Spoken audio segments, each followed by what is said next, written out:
Welcome to everyone. Thank you for joining us. And I'd like to start by, at least from my perspective, pointing out that African contemporary art is relatively underrepresented in museums and galleries, as well as generally undervalued in terms of the market. 154 started in London in 2013.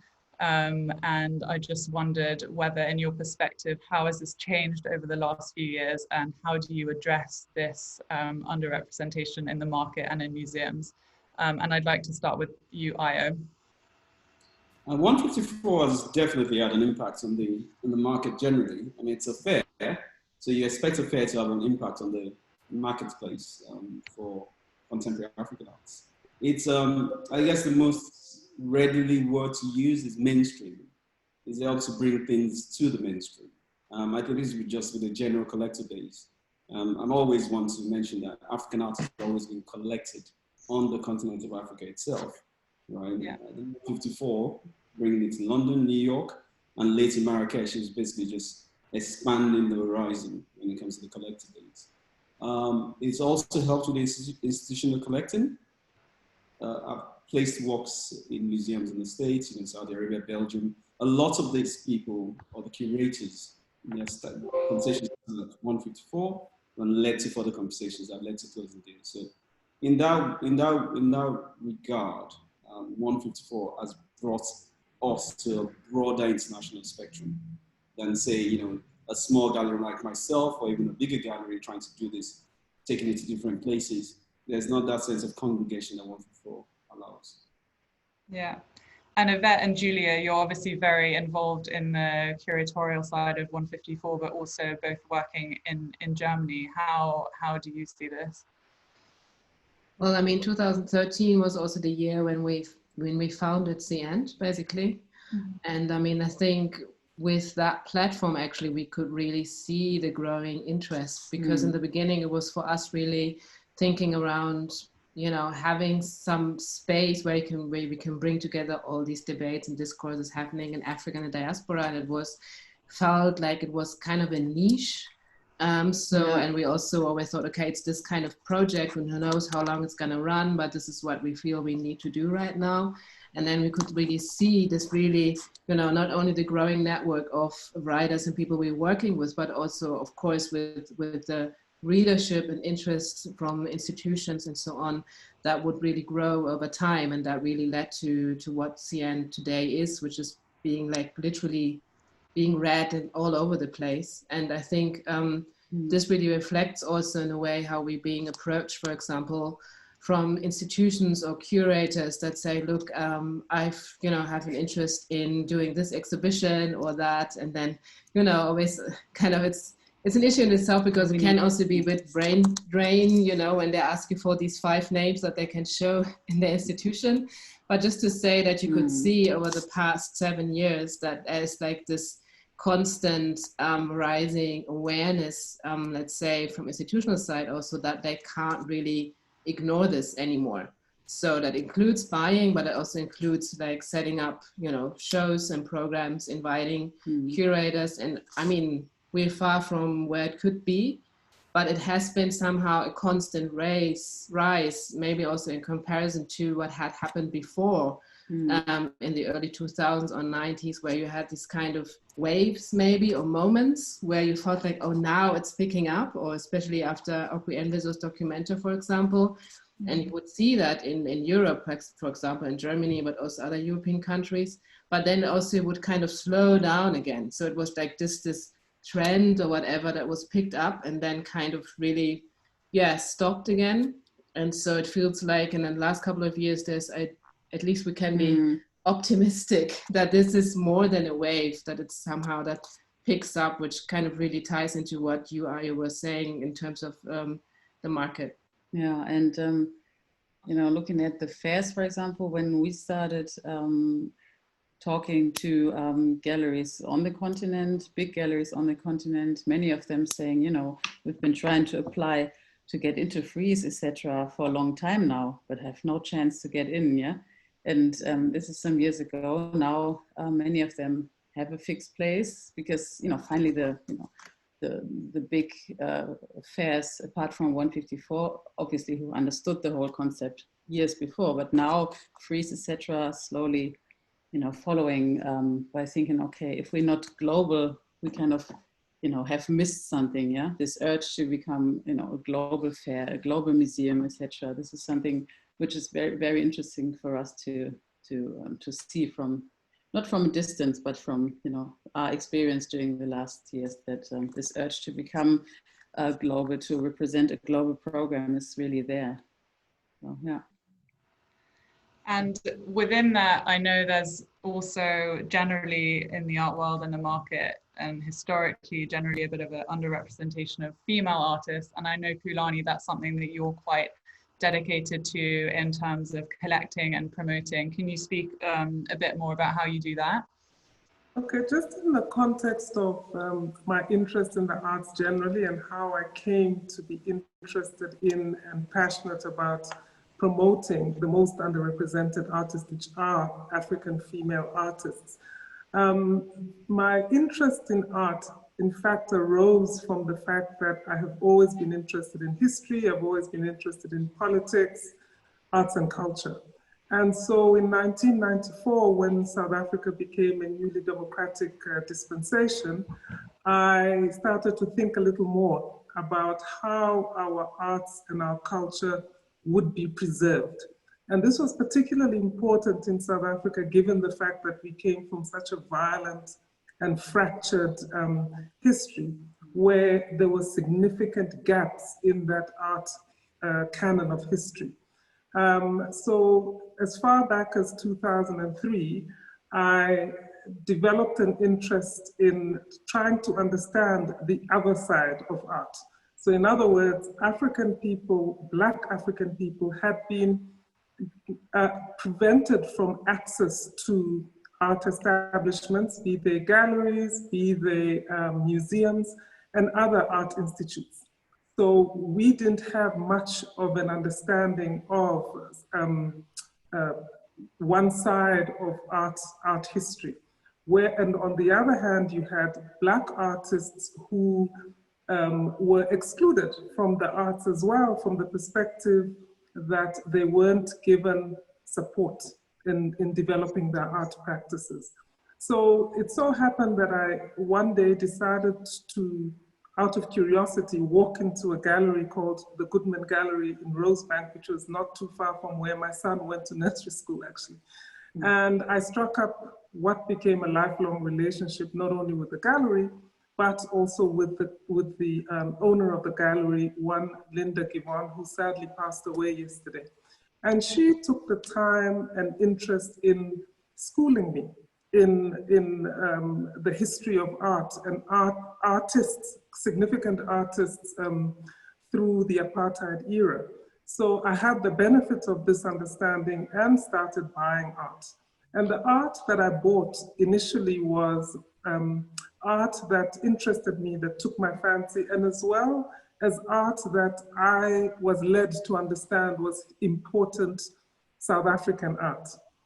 It didn't take me too long in this journey to realize that there was something missing. And what was missing from this representation that there were specific important artists was the fact that there were very few Black artists, and there were even less Black female artists who were South African. So I had collected artists such as William Kentridge, Alexis Prella, Trechikov. There were some Black historic artists like Pemba and Gerard Sikoto that I also collected. But the reality is that there was an overwhelming number of white artists who constituted this canon of history of canon of African art, of South African art. So there began my journey. I'd call it an activist journey to a degree, where I started selling off a lot of the art that I had originally collected out of flight of fancy, and began to really focus on identifying, in the first instance, female artists that I thought were interesting and that really needed to be represented in this canon of art over time, as well as to try and find historic Black artists that needed to, where the gaps needed to be filled in terms of the development of South African art history. And so what I try and do to the best of my abilities, wherever I find myself on a platform that involves art, discussing art, promoting artists, I tend to focus my time and attention on not only South African female artists, but African female artists, because like most other areas in life, we are the most underrepresented and we have the least opportunities for growth. Yeah, thank you. And yeah, it's interesting what you say, especially about having a mentor and finding that, and very lucky that you walked into Goodman Gallery. It's probably one of the best places you could have started in South Africa, but yeah, it's interesting. And in terms of things recently, obviously moving digitally because of the situation in the world, obviously we've seen a huge increase in digital formats, digital events, virtual viewing rooms. And I'm just interested to see how this has kind of, if this has offered you any opportunities, despite obviously some of the challenges that have come with it. So Yvette and Julia, has this changed the way that you've kind of discovered new artists, interacted with artists, even, you know, curating shows digitally and working with digital art even?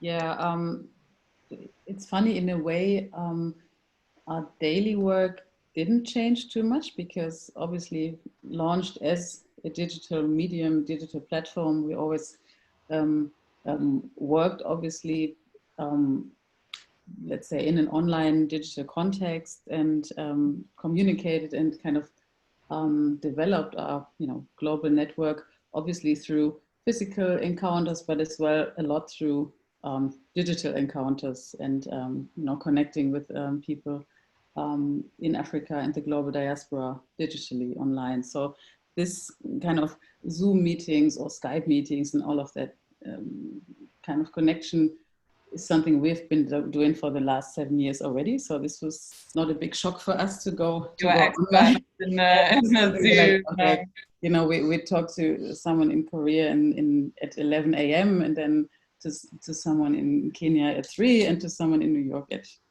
7. So this is something we didn't have to get used to. But of course, obviously we, let's say we put more speed into things we normally said, okay, this is something we can maybe, you know, not push aside, but put in the corner a little bit, because there's no need to develop this now. But things like, for example, the online, let's say, an art space we've been thinking about for a long time, is something we suddenly looked at a lot closer now during the last month and weeks, because we thought, okay, now's the time to really think about how this art space on Contemporary End could look like, because what we didn't want, and that's why it took us so long to replicate a physical room, like a physical white cube, to, you know, to curate artwork or present artwork within this art space, digital art space. So that's why during the last weeks and months we've been working and thinking about how to finally launch and relaunch this digital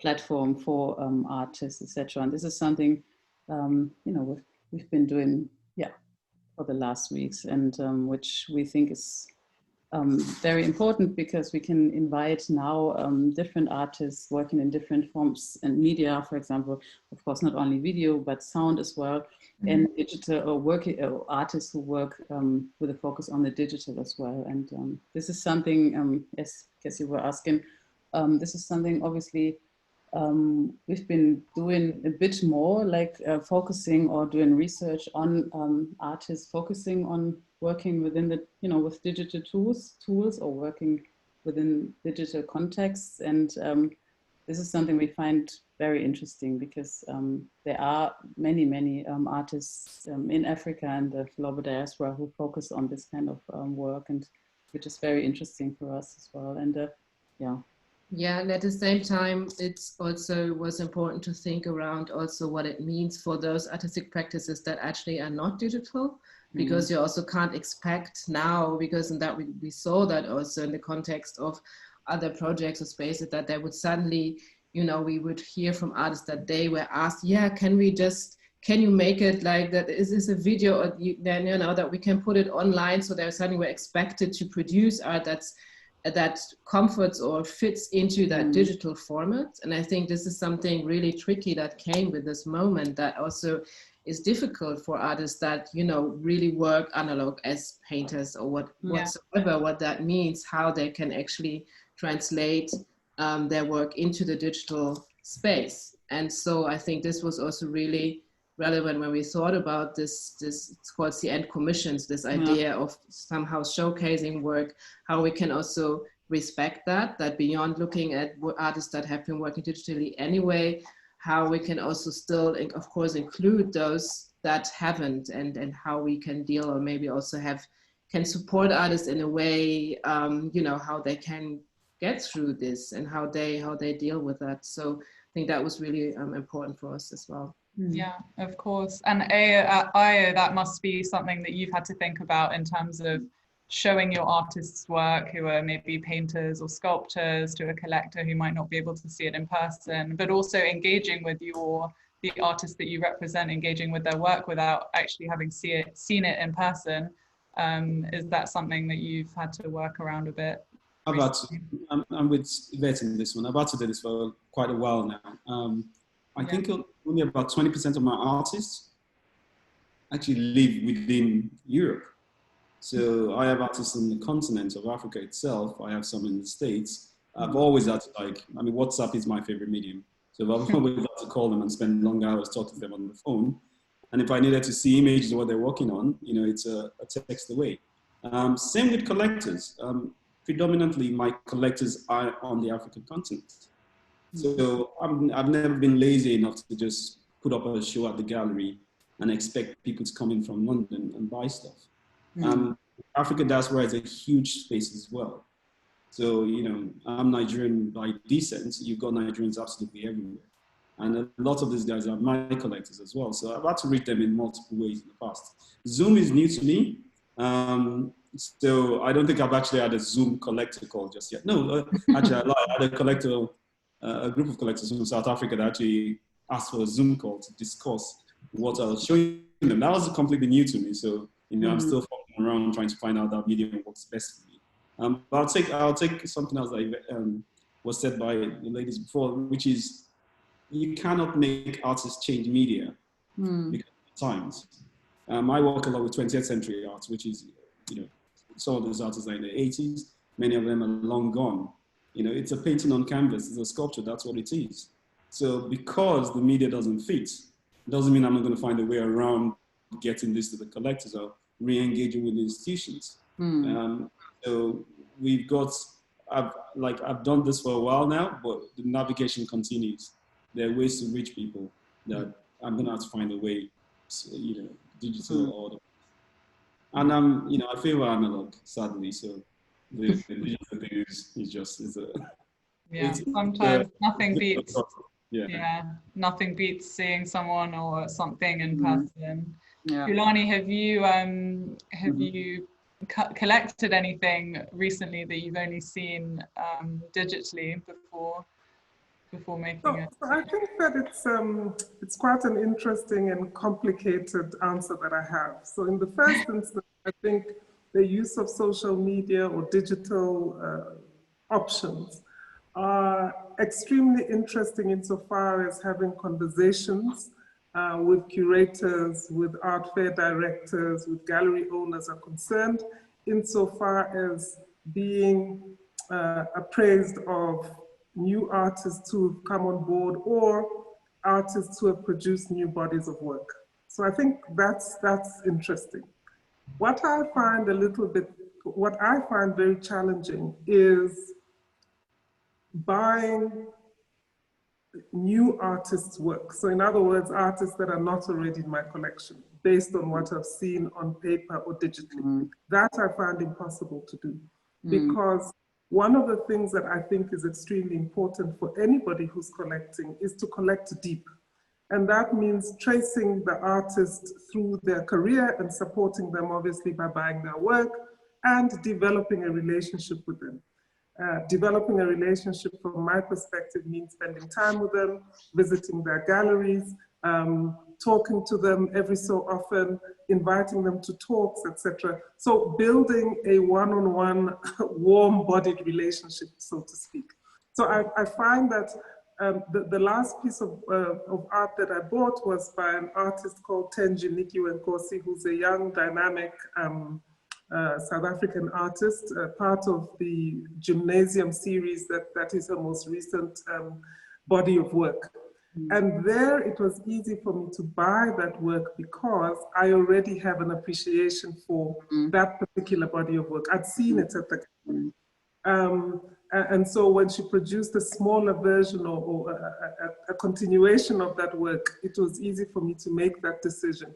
However, if it's an artist that I'm not familiar with, I do not have a relationship with, the likelihood of me choosing to continue following the artist is higher than me actually choosing to buy their work, irrespective of what the gallery owner says to me.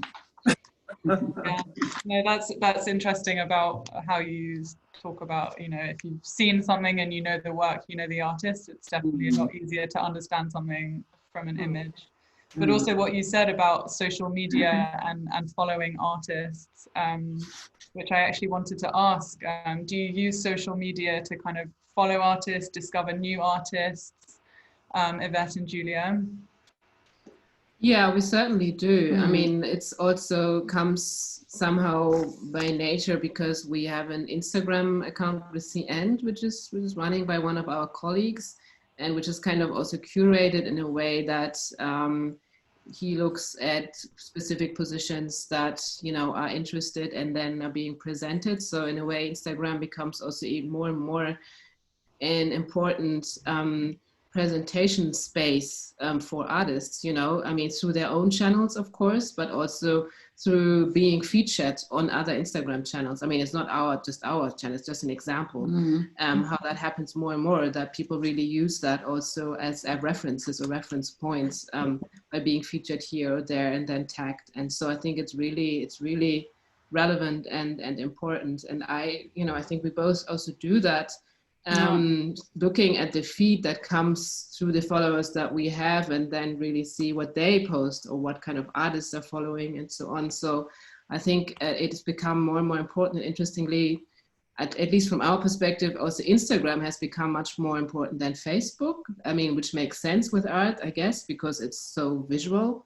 And so I think it's really something. We have also met artists. For example, last year we had a project in the US and we talked with a couple of artists actually from the Nigerian diaspora based in Houston, where it seems there's one of the biggest diasporas of Nigerians. And a lot of them are artists actually, which was very interesting. And many of them are actually don't have any galleries, but actually sold their work only through Instagram.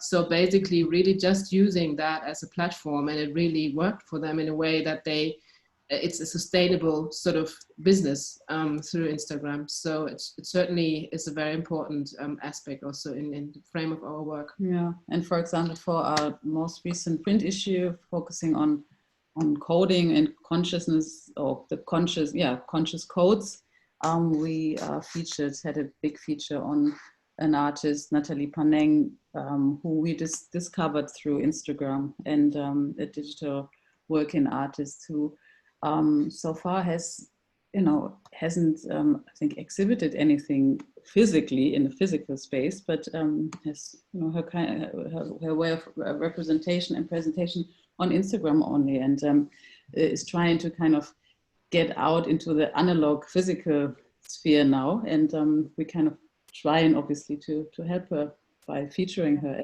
as an artist. So yeah, we're doing this. So it's interesting that it now also starts to happen really the other way around, so that you are in the digital sphere first or in the social, and then make that step out of the social into the real physical space. Step out of Instagram into the real paper, which was so old school. a magazine, but she liked it a lot, and yeah. Yeah, and there's a democracy in the way that artists can just post their work on social media, whereas, you know, before they would have had to go to the right school, get represented by the right gallery, and then but before having their work seen by anyone. Yeah. Ayo, how about you? Do you encourage your artists to use it? Do you discover new artists through social media? I encourage any artist to be active on social media, as long as they're comfortable with the space, of course. There are artists with thriving careers that don't seem to be represented by any gallery, to the best of my knowledge, like Victor Ekemena from Nigeria, Nelson Makamo in South Africa. You know, these guys seem to have made a proper career for themselves just based on their, not just, as well, but a strong presence on their Instagram accounts. Yes, the reality is there is not enough galleries to cover contemporary African art production. There's not enough active galleries specifically focused on contemporary African art. So artists are going to have to find ways to reach the market or reach the audience. And this is something that they've done very, very successfully. And I think a lot of African artists probably are leading the curve in direct engagement with their audience, because again, there's no intimidation, which is common to the West. There's no Yale MFA that guarantees you, pretty much gallery representation once you're done. They have to, direct engagement is important. So I actually actively encourage my own artists, even though I am their intimidation. But if they could do half the work for me and get, I'm never going to turn down collectors that come via Instagram because the artists have reached out to them. But I'm with Pulane. I actually see a situation where a lot of people talk, we actually start a conversation online, but they still don't want to see some physical work. So we're coming up with clever ways of doing that. I've been known to actually send works to collectors, whilst putting the gallery is actually acting as guarantee to the artists and saying, look, our insurance will cover this. You don't want work to be lost or damaged in any situation, even if you're going to be able to pay for it. You want artwork to survive. But there are ways we are engaging, especially with long-standing collectors, to say, okay, I know you're not going to be able to come over to London now, but I'll get this work to you, and we'll talk about it later. But no matter how many times they reach you on Instagram, they still want to touch what they're buying. That's our experience anyway. Not the experience with some of the artists that are slightly more savvy in social media sales. Yeah.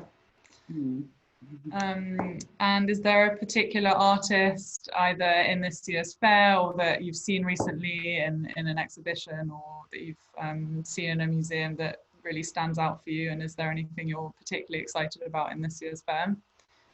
Is that for me? Sure. I'm a gallerist. I'm never allowed to answer this question. One, there's only two people like you, right? I think I'm the only one who's independent enough to respond to that question. Exactly. I would like throwing some planning because if I don't pick my own artists, I'm in trouble. If I pick any of them, I'm still in trouble. Well, I have to say, a lot of what I buy is a function of the artist's reflection of what is happening as a commentary of what is happening at a particular point in time. And for me, living in South Africa, being a woman, being extremely mindful of the fact that gender-based violence continues to ravage our society, not only South Africa, but the continent at large. And the fact that a lot of it has historic roots. And secondly, the fact that female genital mutilation has been ongoing for decades. And because of the stigma attached to it, a lot of women have been very anxious and afraid of raising the issues. So insofar as that's concerned, and the fact that women are delicate, the work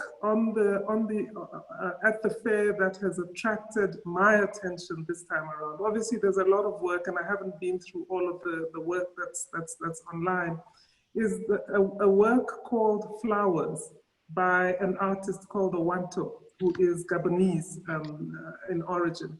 And this work it's a UV print but where the female genitals are, she has yes. I've just pulled up an image. Yes, she has created extremely beautiful, delicate porcelain flowers. So on the one hand, you have this extreme violence against women's bodies, but on the other, you have almost overwhelming delicacy to how these flowers have been made up, created, thought through, both in terms of the color, in terms of the design. And to me, it speaks to a number of things insofar as women are concerned. It really speaks to the resilience of women, the survival instinct of women, the fact that women still have a long way to go insofar as gender equality is concerned. But for me, this work really stood out. You know, there are lots of other artists, male and female artists, whose work I've really liked, and based on what I've seen so far. Peju Alatis is another one from Nigeria. There's an artist that I saw on at Ayo's gallery, a sculpture, which I think the artist there is amazing. But this was the first one that I saw by Owanto that I think is absolutely spectacular. As hard and as difficult as it is a subject matter to deal with. I'm not sure that I'd have it in the entrance hall of my home, but I certainly would have it in my home. It is hard, and hard for a reason, while being delicate at the same time. Yeah. But also, and it's something important to address. And also, this work actually is one of the works hanging at Christie's in the Highlights exhibition, and it's quite difficult to see from this picture, but the porcelain flowers are really sculptural and come out maybe 50 centimeters. So it's really quite impressive, but also striking in person, and it definitely makes you think and look at it. But it also speaks to something else. When you look at the photograph, it's a black and white photograph. It's clearly a picture that was taken decades ago. It's not a contemporary photograph. So to me, it also speaks to the violence that women have dealt with over decades. It's not something that's new. And it's clearly something that I think is coming to a head. And we need to capitalize on that moment, or seize the moment in order to try and wrest what it is that is the source of all this violence. And I think that part of it has to, a great majority of it has to do with the patriarchal nature of our societies. So a multi-pronged approach there is required. So this really is a talking piece, and it's just spectacular. Well done to the artist. Mm. Well, thank you, and thank you for being able to select a work from everything that was on offer. I know it wasn't easy. One thing also I wanted to ask is, obviously you're all quite experienced in your own field of where you work in the art world. If someone wanted to ask for some experience with either starting to collect, or not even just to collect, but just about learning more and engaging more, what do you suggest? Where do you start? Yvette and Julia. Yeah. Obviously, the first thing we would say is, look at many things, look around, which is obviously more tricky right now. If you, as we just discussed, want to see things physically and not online, but still we would say, look at as many works as you can, read a lot. Obviously, we could recommend platforms such as Contemporary End as well, because there obviously we bring together more in-depth conversations with artists about their work, their concepts behind the work, etc. Because this is obviously, if you start collecting, very important, as Pulane was saying, you want to not get into the artist's brain, but you want to know what what concept he or she is following. So yeah, read a lot and try to see as much as you can, which is obviously a bit more tricky right now. That's what I would say.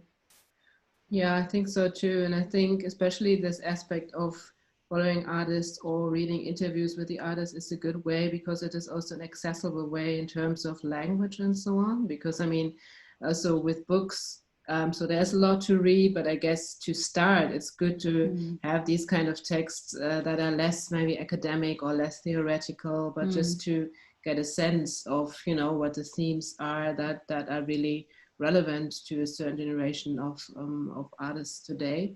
So I think this is also an important point, because I think we made the experience also that often people are kind of intimidated by certain kinds of texts or platforms or whatever, because they maybe address a rather expert public and so on. And so this is maybe then the next level in a way, when you're like, you know, started getting into this and having conversations, maybe not also with artists, but also with people like Ayo, or like, you know, that are working in the field and have this kind of trying to set up the exchange. I think is a really good way to also find out what interests you as a person, whether it's about collecting or just knowing more about the field. Yeah, I think that's a really good point. I definitely find personally talking about something, you can almost you can learn a lot from, you know, speaking to people knowledgeable about artists at art fairs and museums. Ayo, is that something that's quite important for you when you're speaking with collectors and speaking with artists? Yeah, absolutely. And there's nothing, those are very good tips. The other one I'll add is befriend the collector you like. If you like their collection, what they could offer you, apart from the knowledge and the narrative, is also access to where they got those pieces from. The direct access to the artists, to galleries that you maybe, you know, might be not exactly a phone call away from you.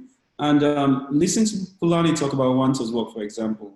I'm always in awe about how collectors are the best people for me to talk about art, because if they've, you know, just invested in the art so much, research before they spend their money, they're not like me. I have, you know, vested interests all over the place. And I'm trying to sell what I'm trying to sell, but a collector's actually look at this work, bought the work. It's always very charming when you see them speaking about it with such passion and eloquence. So yeah, befriend a collector you like, and they just listen to them, and then of course see as much as possible.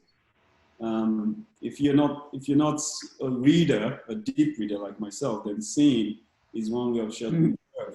Of course, it's harder now, but we're hoping for normalization at some point. And just going around artist studios, fairs, galleries, especially if you're in places, you know, vast cultural centers like London, New York, Lagos, you can see as much as you possibly can at any time you want. No, that's definitely the benefit of living in one of those cities. There's always so much to see. And in terms of the future, are there any aspects of change within the market and within the African contemporary art scene that you want to see, or that you you know, how would you like it to look in the future? Pulane, is there anything aside from what you've mentioned that you'd like to see change in the market?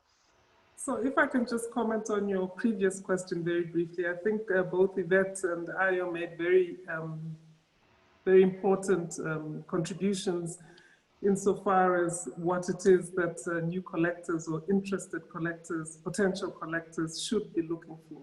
I would also say that because the whole art landscape is so vast, I think that it is important pretty early on to, if you're building a collection, to narrow yourself down to identifying a vacuum. And that vacuum, in my case, for instance, was the underrepresentation of Black South African artists and women in particular. But there are so many other vacuums in art across the continent that being able to do so enables you to zoom in on the particular vacuum, to then befriend the galleries who carry those artists' work, to befriend collectors, as Ayo mentioned, as well as to start developing relationships with the artists themselves that focus on that particular vacuum, so to speak, or area. So for me, that vacuum part is important because art is not cheap by any stretch of the imagination. And therefore, I would say that it's important to try and ensure that you minimize buying art that you later regret buying. And I'm not saying you then need to sell that, but it would have helped to save your money and to buy what you really want to have in your collection over a period of time. In terms of what I'd like to see into the future, I think that we are at a crossroads in terms of the art world. I think what I would like to see more of is a greater regionalization of art. So what I mean by that is, to date, there's been this frenzy where we all rush off and get onto planes, rushing to this art fair in London, in New York, in Florida, in Hong Kong, and so on and so forth, Lagos, Johannesburg. And frankly, it's exhausting.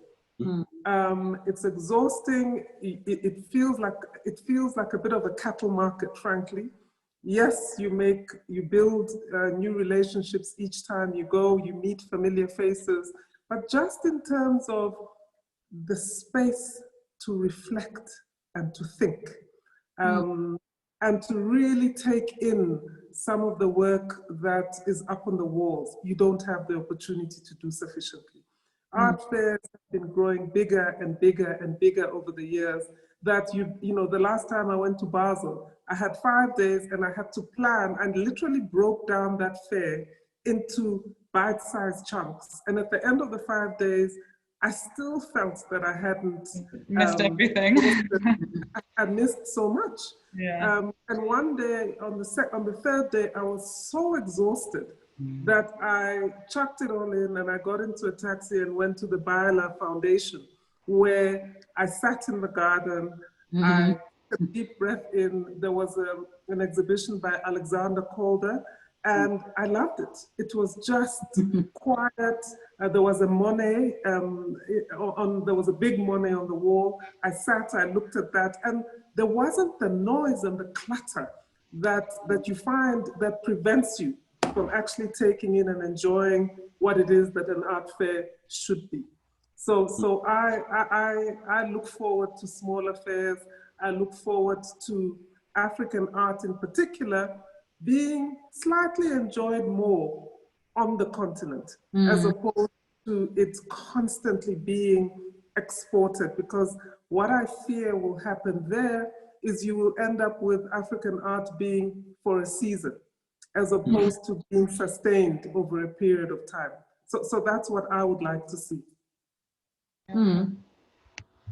Yeah, I think we agree, really. This strength or this focus on the local and the strength in the local is super important, and we share this with you definitely. Be it, as you mentioned, focusing on fairs which in Africa already exists. Art X Lagos obviously exists. It's very successful.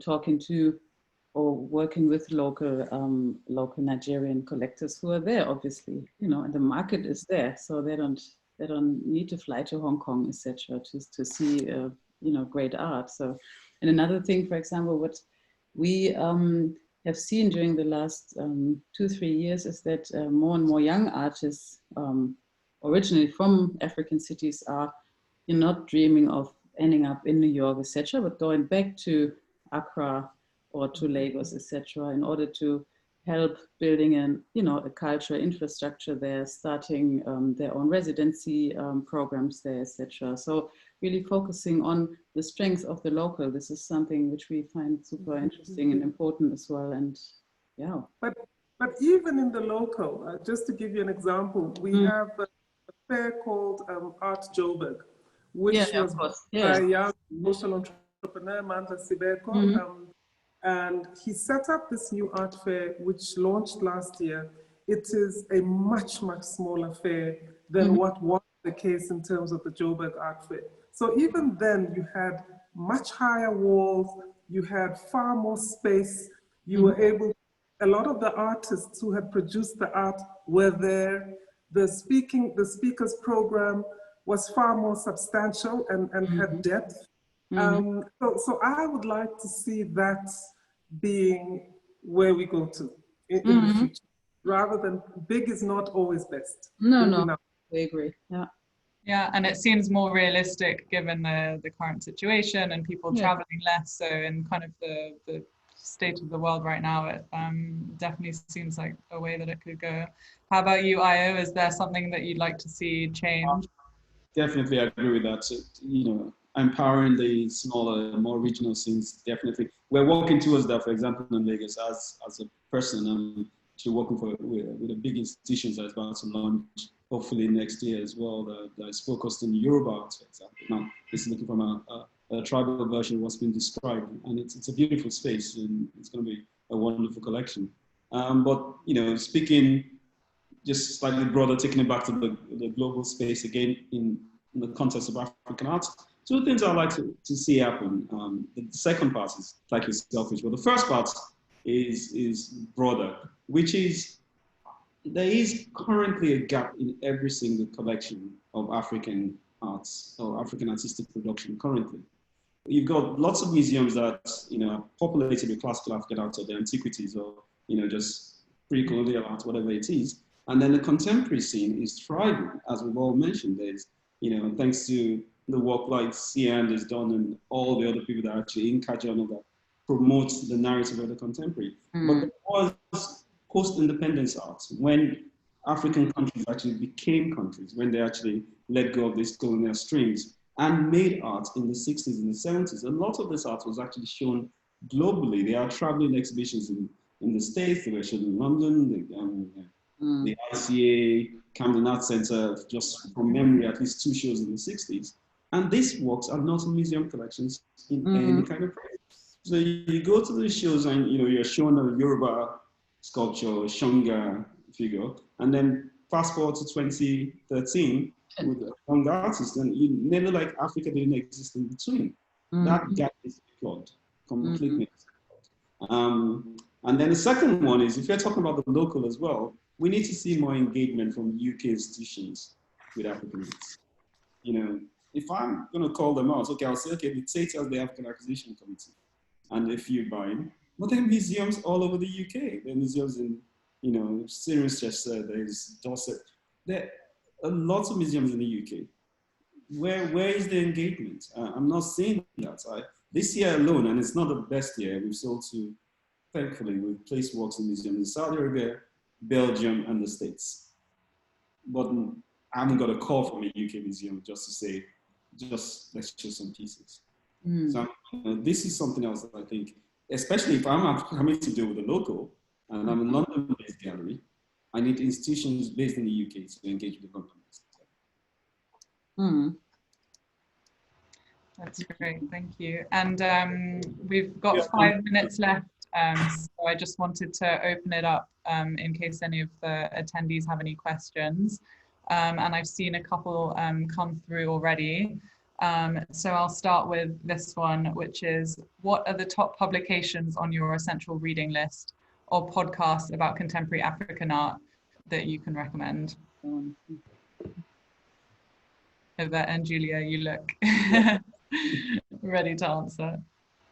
Oh, there's a lot really to read, really, online and physical as well. Where should we start? Let's say what we still, because we like paper, we still love to read, for example, NKA, you know, the classical periodical physical magazine, which comes out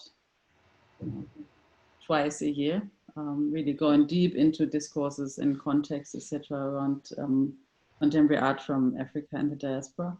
We read Hyperallergic as well, for example, to really get an update view on discourses, really on a global scale, etc. So this is important to us. There are many more. It's really hard to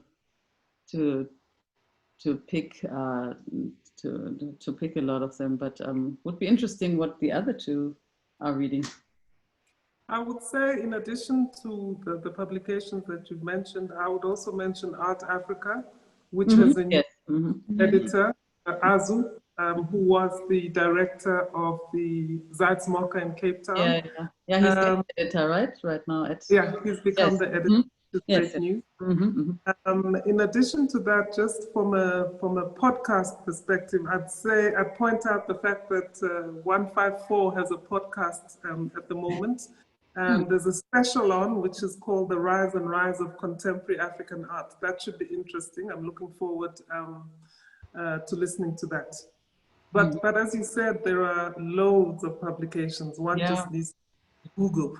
And which is good because many of them are local, focusing on Moroccan contemporary artistic production, others on South African. So this is really interesting on Nigerian artistic production. So this is what I do find also really interesting is reading, looking at, and following art from the South, so Brazil and Cuba, because you see the similarities in terms of the history of the development of Black art, which I always find fascinating to read about and to understand. If I spoke Portuguese or Spanish, I think I'd listen to some of the podcasts, but I don't. So I read the English literature and magazines and publications there.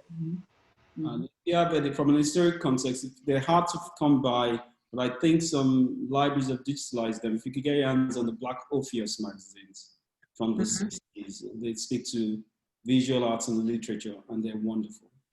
They're wonderful visual specimens as well. That's great, thank you. And the next question, which countries or specific cities in Africa are seeing the most cultural growth, be it the market or creativity? Well, at the moment, not very many, given COVID. I guess it depends also a little bit what you define as growth. I think it really depends on what the scene is, or what's been happening there. So I think, for example, it's very different if you look at South Africa with a very specific structure and history there compared to Uganda, for example, you know, where there's also a lot of happening, but I mean, the scene is much smaller, but in relation to what is happening, it is also important. So I think it's really hard to really pick one or two out. I think it really depends on the specific interest also, where someone wants to delve in.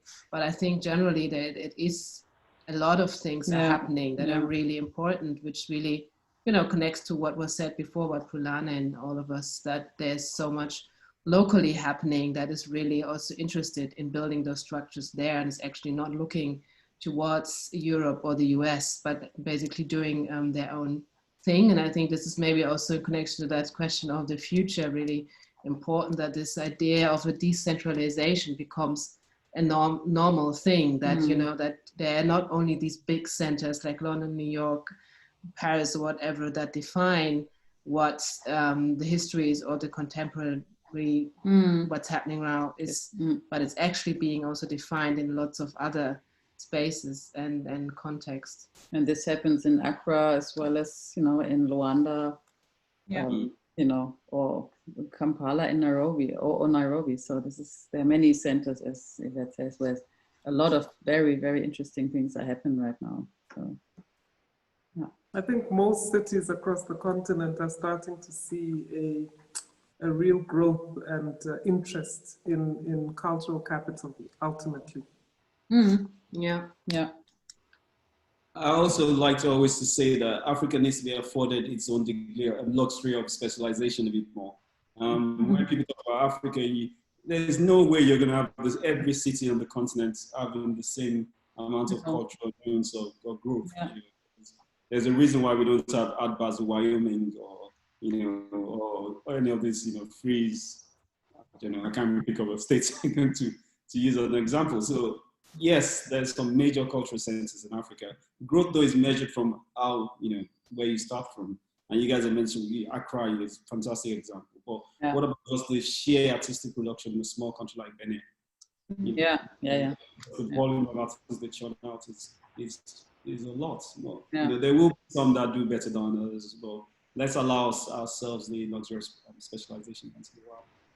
And I guess from a South African perspective, if I can just make a small point, which is important, I think despite the fact that we see South Africa, given its history, as having a very rich cultural heritage, the reality is that it was limited historically to a particular racial category.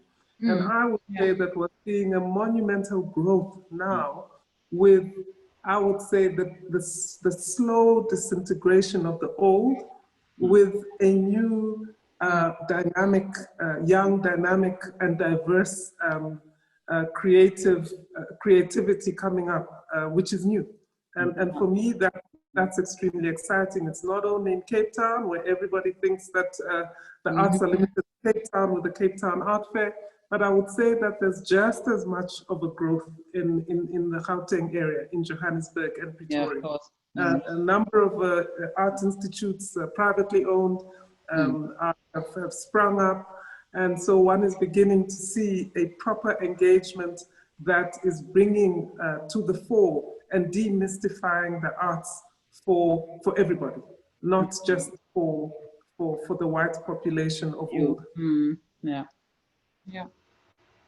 Great. Well, thank you so much to all the panelists and to everyone who asked questions. I'm afraid that's all we have time for, but there were more I wanted to ask. But thank you so much. And thank you, Pulane. Thank you, Yvette. Thank you, Julia. Thank you, Ayo. And we hope to see you soon and look physically, yes. Yeah, exactly. Well, I'm glad we were able to do this nonetheless. So thank you. Thank you. Thank you. All right, guys. Nice to see you guys, by the way. Bye-bye. Bye. Bye. Bye.